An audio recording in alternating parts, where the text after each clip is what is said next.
Chegou esse tempo que Paulo falou a Timóteo, que viria tempos que não suportariam a sã doutrina. Suportam tudo hoje, em muitos lugares por aí, mas está difícil de suportar a sã doutrina. Você vai pregar em congressos aí, suportam 3 horas de cânticos, 200 conjuntos cantando. Há uma obrigação de ouvir todos os conjuntos que visitam a igreja. Aí ouve 200 conjuntos, coloca mais a equipe de louvor, coloca mais o jogral, coloca mais a peça, coloca mais a dança.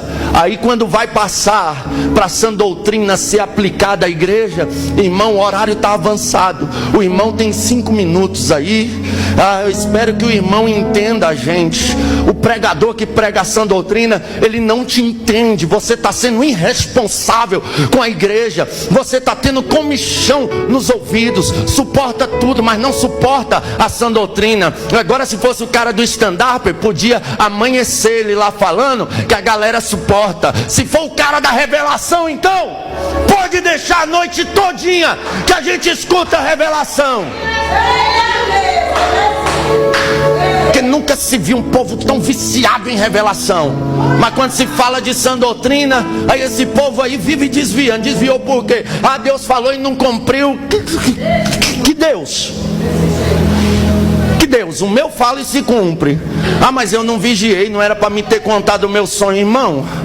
Aleluia. A pior mentira que pregador diz é: não conta teu sonho para ninguém não, para o diabo não impedir. Irmão, mentira. Aleluia. José contou o sonho, jogaram ele na cova. Aleluia. José contou o sonho, venderam ele, mandaram ele para o Egito. Se José não conta o sonho, a promessa não se cumpria.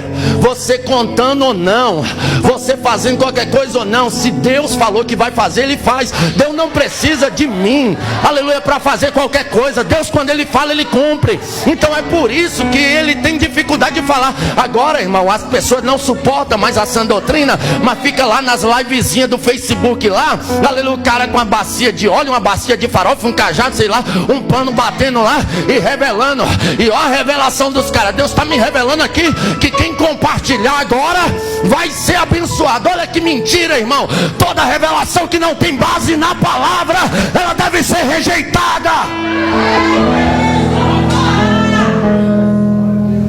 Pregador, você não crê em revelação? Creio.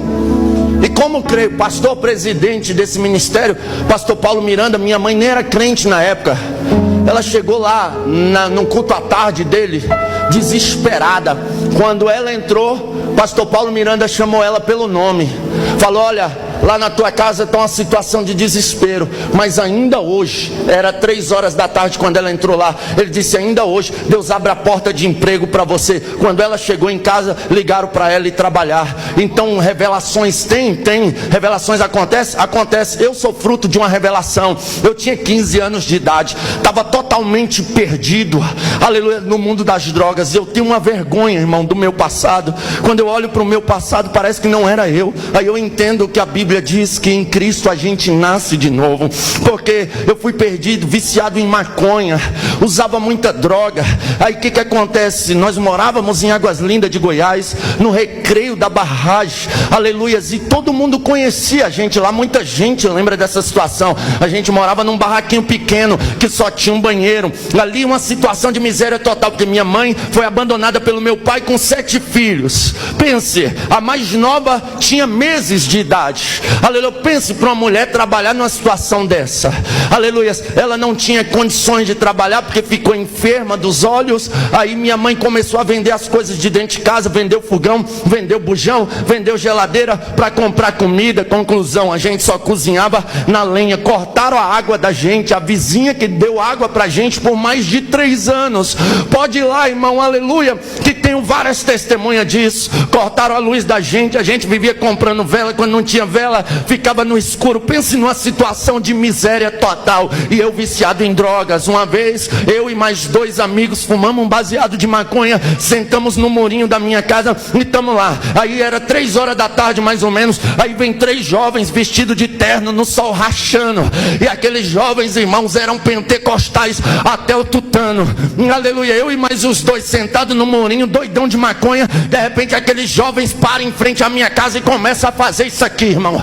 Pense no negócio. E eles pulavam assim, e pulavam, e sapateavam, e começaram a falar línguas estranhas. Pense isso para 3 jovens doidão de maconha que não conhecia nada do poder de Deus. O meu amigo olhou assim e falou: vixe, os caras tão doidão, mas doidão quem tava era nós. E os caras sapateando, pulando, marchando. Aí eles pegaram um na mão do outro, começaram a falar em línguas. O do meio começou a falar em línguas mais altas. Quando ele começou a falar em línguas mais altas, ele apontou para o meu barraco. Ele disse: hoje essa casa está em ruína, hoje essa casa está em miséria, mas de dentro dessa casa Deus vai levantar pregador, de dentro dessa casa Deus vai levantar profeta, de dentro dessa então quando Deus fala, Ele cumpre. Eu não sei aonde estão aqueles profetas, mas a profecia está pregando aqui hoje. Quem acredita, levanta a mão da glória.